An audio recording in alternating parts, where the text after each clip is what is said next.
Teachers எல்லாருக்கும் வணக்கம். So இந்த 2026ல டிஆர்பி போர்ட்ல வந்து பார்த்தீங்கன்னா, உங்களுக்கு தெரியும். ஸோ டெட் எக்ஸாம் 2 வாட்டி வந்து கண்டக்ட் பண்ண போறதா சொல்லியிருக்காங்க.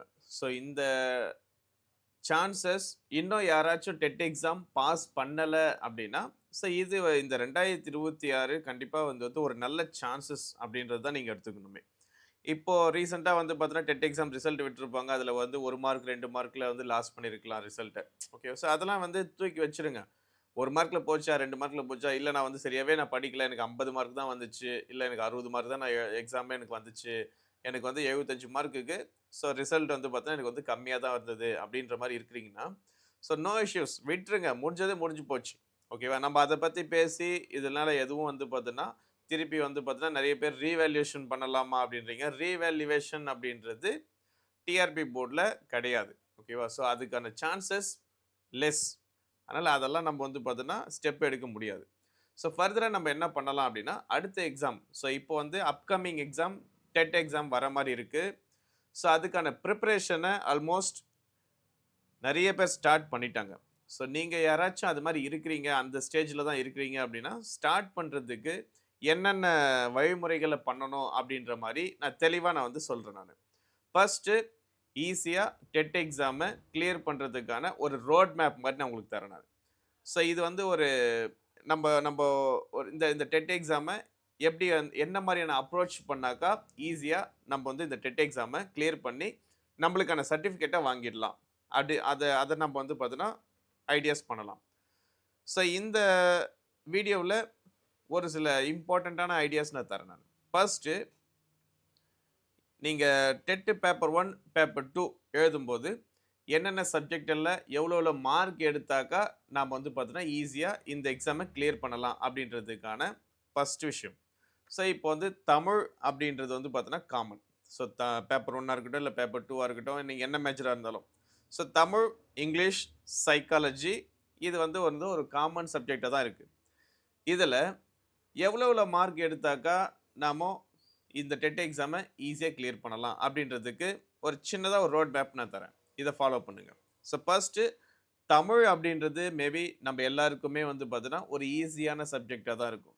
அதுல ரொம்ப மார்க்லாம் எடுக்க வேண்டாம். ஜஸ்ட் 23 மார்க் எடுக்க முடியுமான்னு மட்டும் பாருங்க. அதுக்கான பாசிபிலிட்டீஸ் என்னென்ன அப்படின்றதையும் நான் சொல்லிக் குடுத்துர்றேன். 23 மார்க் நீங்க எடுக்க போறீங்க. அப்கமிங் எக்ஸாம்ல தமிழ்ல 23 மார்க்ஸ் எடுக்க போறீங்க. சேம் இங்கிலீஷ்லயும் நீங்க என்ன பண்ண போறீங்க அப்படின்னா, அதே 23 மார்க் தான் எடுக்க போறீங்க. இங்கிலீஷ் எனக்கு வராது. No issues. No problem. 23 மார்க்க நம்ப அகாடமில எப்படி எடுக்கணும் அப்படின்ற டீட்டெயில்டா விஷயங்களையும் நான் சொல்லி தரேன். ஓகேவா? அத பத்தி நீங்க கவலைப்படாதீங்க. ஆனா நம்ம என்ன பண்ண போறோம் அப்படின்னா, அப்கமிங் எக்ஸாம்ல 23 மார்க் எடுக்க போறோம். அடுத்தது நீங்க மேத்ஸ் மேஜரா இருக்கீங்க அப்படின்னா, மேத்ஸ்லயும் நீங்க 23 மார்க் எடுக்க போறீங்க. எனக்கு மேத்ஸே வராது. No problem. நம்ப அகாடமில உங்களுக்கு மேத்ஸ் எடுக்கிறதுக்காக ஒரு எக்ஸ்பர்ட் நம்ப அகாடமில இருக்காங்க. ஸோ மேத்ஸ் வந்து பார்த்தீங்கன்னா, என்ன மாரியான அப்ரோச் பண்ணணும்? ஆக்சுவலா இதுக்கு முன்னாடி நெறைய பேர் வந்து பார்த்தீங்கன்னா, மேத்ஸ்ல ஒண்ணுமே தெரியல. ஒரு 10 மார்க் தான் வரும் அப்படின்றவங்களையும் நம்ம என்ன பண்ணியிருக்கோம் அப்படின்னா, 20 மார்க், 25 மார்க் எல்லாம் எடுத்து இந்த டெட் எக்ஸாம்ல குவாலிஃபைட் பண்ண வச்சிருக்கோம். ஸோ அதனால அதுவும் வந்து பார்த்தீங்கன்னா, நோ இஷ்யூஸ். மேத்ஸ்ல நீங்க என்ன மாரியான ஸ்டேஜ்ல வேணா இருங்க. ஸோ உங்களையும் நாங்க என்ன பண்றோம் அப்படின்னா, ட்ரெயின் பண்ணி 23 மார்க்க நாங்க எடுக்க வைக்கிறோம். அடுத்தது சயின்ஸ்ல நம்ம என்ன பண்ணலாம் அப்படின்னா, ரொம்ப மார்க்லாம் எதிர்பார்க்க வேண்டாம். ஏன்னா இதிலயே உங்களுக்கு வந்துரும். தமிழ், இங்கிலீஷு, அது மேத்ஸ் இந்த 3 சப்ஜெக்ட்லயே வந்து பார்த்தீங்கன்னா, உங்களுக்கு வந்து ஆல்மோஸ்ட் ஒரு 70 மார்க் வந்துரும்.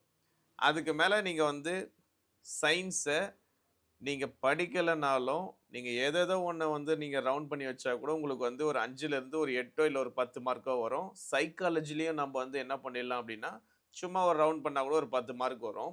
Almost your mark will be 90. ஓகேவா? ஸோ கண்டிப்பா உங்களுடைய மார்க் ஸ்கோரிங் லெவல் எவ்வளோ போய் நிக்கும் அப்படின்னா, ஒரு 90 மார்க்குக்கு போய் நிக்கும். நாம 90 மார்க்குக்கு நம்ம படிக்க போறதில்ல. ஓகேவா? ஸோ இதுல நம்ம தமிழ்ல 23 மார்க்ன்றோம். மேபி அது வந்து பார்த்தீங்கன்னா, கொஞ்சம் குறையலாம். இங்கிலீஷ்ல 23 மார்க்ன்றோம். என்னால எடுக்க முடியாது. 20 மார்க் எடுத்துட்டு போங்க. ஓகேவா? ஸோ என்ன மாரியான ப்ராசஸ் பண்ணாலும், நம்மளுக்கு என்ன ஆயிடலாம் அப்டின்னா, 75 மார்க் எடுத்து ஈஸியாக குவாலிஃபைட் பண்ணுறதுக்கு நம்ம அகாடமி உங்களுக்கு ஹெல்ப் பண்ணும். அதே மாதிரி நீங்கள் வந்து பேப்பர் டூலே வந்து சோஷியல் மேஜராக இருக்கீங்க அப்படின்னா சேம் தான். தமிழ் இங்கிலீஷில் நீங்கள் 23 மார்க் எடுக்க போகிறீங்க. 23 23 ஓகேவா? ஸோ நம்மளுக்கு என்ன ஆகிடும் அப்படின்னா அதுவே ஒரு 50 மார்க்கு கிட்ட வந்துடும். அதுக்கப்புறம் சோஷியலில் நம்ம என்ன பண்ணுவோம் அப்படின்னா கண்டென்ட் ஹெவியாக இருக்குது அப்படிலாம் யோசிக்க வேண்டாம். கண்டென்ட் ஹெவியாக இருந்தாலும் நம்ம என்ன பண்ணுவோம் அப்படின்னா பர்டிகுலராக என்னென்ன டாப்பிக்கை பேஸ் பண்ணி நம்ம படிக்கலாம். அந்த பர்டிகுலராக ஒரு சில டாபிக்ஸ் மட்டும் படித்தோம் அப்படின்னா அதிலிருந்து மட்டும் நம்மளுக்கு வந்து கொஷின்ஸ் எடுத்து ஈஸியாக கிளியர் பண்ணுறதுக்கு என்னென்ன டாபிக் என்னென்ன லெசன்ஸ் ஃபோக்கஸ் பண்ணணும் அப்படின்றத நான் சொல்கிறேன். சைக்காலஜியில் நம்ம வந்து ஒரு 10 மார்க் எடுத்தால் கூட போதும். அப்போது தமிழில் ஒரு 23, இங்கிலீஷில் ஒரு 23, சோஷியலில் ஒரு 20 மார்க் கூட எடுத்தால் கூட போதும். இல்லை 23 இல்லை 25 கூட எடுத்துக்கலாம். ஆல்மோஸ்ட் நம்மளுக்கு என்ன ஆகிடும் அப்படின்னா 80+ வந்துடும். ஓகேவா? 80 மார்க்குக்கு மேலே வந்துடும். நம்மளுக்கு 75 மார்க் இருந்தால் போதும். ஸோ இதுதான் நம்மளுடைய ரோட் மேப். நம்ம என்னென்ன மார்க்கை என்னென்ன சப்ஜெக்டில் எடுக்கணும். இப்போ அடுத்தது என்ன ஐடியா பண்ணணும், படிக்கிறதுக்கு என்ன ஐடியா பண்ணணும். ஃபர்ஸ்ட் விஷயம் வளவளன்னு படிக்கிறது ஸ்டாப் பண்ணணும். நம்ம என்ன பண்ணுவோம் அப்படின்னா டெட் எக்ஸாம் அப்படின்னாலே அட்டை பை அட்டை அப்படின்னுவாங்க.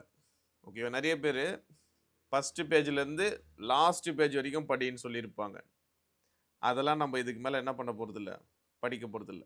Just we focus only exam point of view. என்ன டாப்பிக்கை நம்ம படித்தாக்கா அதுலேருந்து நம்மளுக்கு ஒரு மார்க் வரும். ஒரு டாபிக் படிக்கிறோம், தமிழில் ஒரு டாபிக் படிக்கிறோம் அப்படின்னா அந்த டாப்பிக்லேருந்து கன்ஃபார்மாக ஒரு மார்க் வந்துடணும்.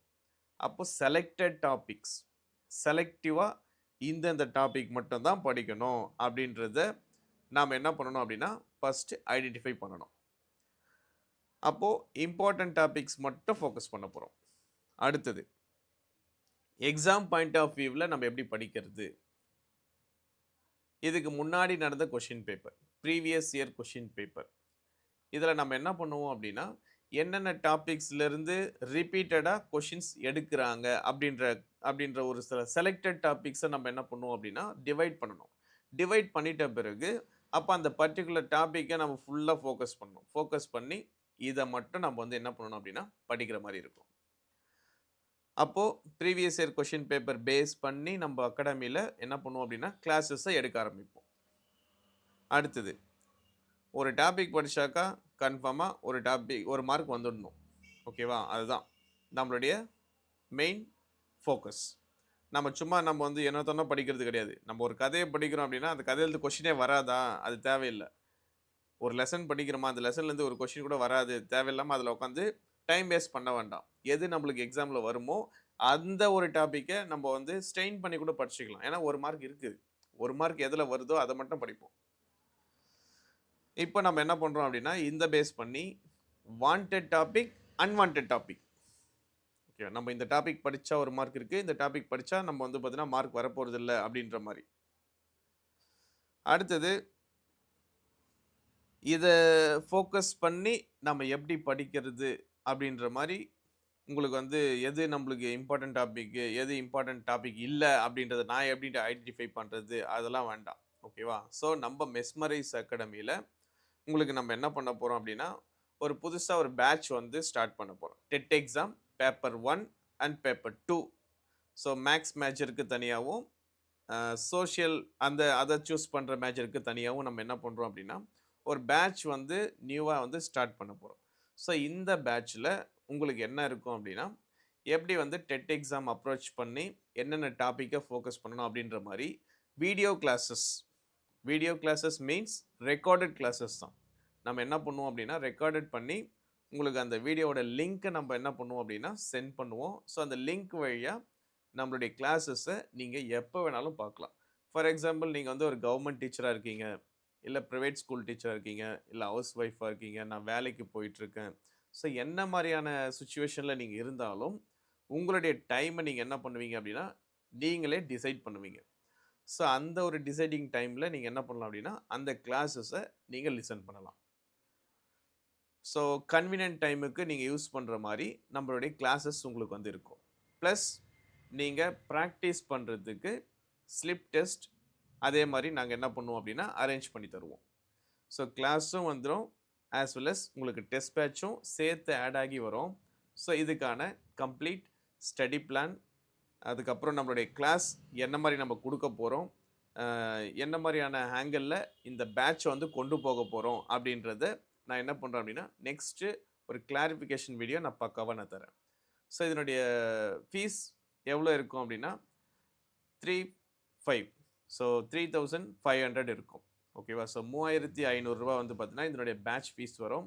இதில் உங்களுக்கு கம்ப்ளீட்டாக டெட் எக்ஸாமுக்கான கம்ப்ளீட் கிளாஸும் ப்ளஸ் டெஸ்ட் சீரியஸும் நம்மளே என்ன பண்ணுறோம் அப்படின்னா கண்டக்ட் பண்ணி தந்துடுவோம்.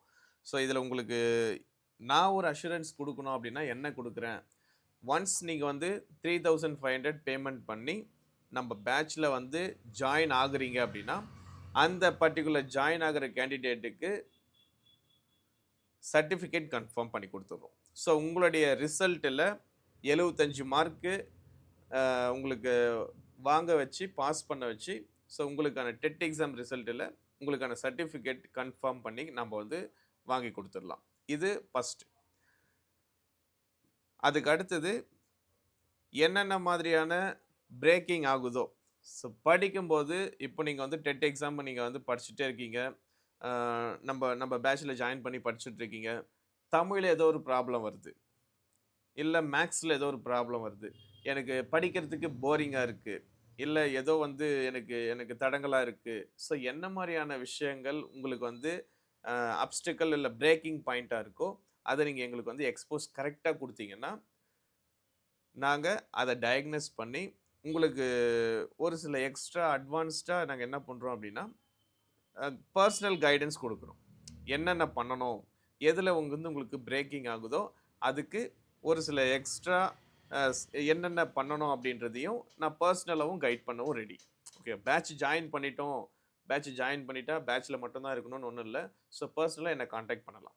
எனக்கு இது வந்து தெரியல, இங்கிலீஷ் சப்ஜெக்ட்டு எனக்கு ஒரு சில விஷயங்கள்லாம் புரியல, எப்படி நான் அதை ஈஸியாக கொண்டு போகிறது அப்படின்னு கேட்டிங்கன்னா அதை ஈஸியாக கொண்டு போகிறதுக்கான பர்சனல் கைடன்ஸும் நான் வந்து என்ன பண்ணுவோம் அப்படின்னா தரத்துக்கு ட்ரை பண்ணுவோம். ஸோ இந்த பேட்ச் உங்களுக்கு பக்காவாக ஒரே டைம் தான். நீங்கள் ஒன் டைம் நம்மக்கிட்ட ரெஜிஸ்டர் பண்ணுறீங்கன்னா ஒன் டைமில் நீங்கள் என்ன பண்ணிடணும், பாஸ் பண்ணிடணும், அவ்வளோதான். அடுத்த வாட்டி வந்து பார்த்தீங்கன்னா நீங்கள் வந்து நியமன தேர்வுக்கு படிப்பீங்களோ இல்லை நான் கவர்மெண்ட் டீச்சர்ஸு, ஸோ எனக்கு இந்த டெட் எக்ஸாமுடைய சர்டிஃபிகேட் நீடடு அப்படின்ற மாதிரி இருக்கிறீங்க அப்படின்னாலும் ஸோ உங்களுடைய சர்டிஃபிகேட் உங்கள் கைக்கு கன்ஃபார்மாக வர வச்சு கொடுத்துட்றோம். ஸோ இதுதான் வந்து பார்த்தீங்கன்னா நம்மளுடைய ஃபோக்கஸ், மெயின் மோட்டிவ். இதில் யாருக்கு இன்ட்ரெஸ்டட் எனக்கு தேவைப்படுது அப்படின்னு நினைக்கிறீங்களோ அவங்க மட்டும் என்ன பண்ணுங்க அப்படின்னா டிஸ்கிரிப்ஷனில் என் நம்பர் இருக்கும், மெஸ்மரைஸ் அகாடமியோட நம்பர் இருக்கும். ஸோ அந்த நம்பருக்கு என்னை காண்டாக்ட் பண்ணுங்கள். ஃபஸ்ட்டு வந்து பார்த்தீங்கன்னா வாட்ஸ்அப்பில் மெசேஜ் போடுங்க, டீட்டெயில்டாக நீங்கள் வந்து என்ன பண்ணுங்க அப்படின்னா வந்துருச்சு உங்களுக்கு அந்த டீட்டெயில் கிடச்சிச்சு அப்படின்னா விட்டுருங்க, இல்லைனாலும் என் நம்பருக்கு என்னை காண்டாக்ட் பண்ணுங்கள். காண்டாக்ட் பண்ணி கூட அட்மிஷன்ஸை போட்டுக்கலாம். தேங்க்யூ.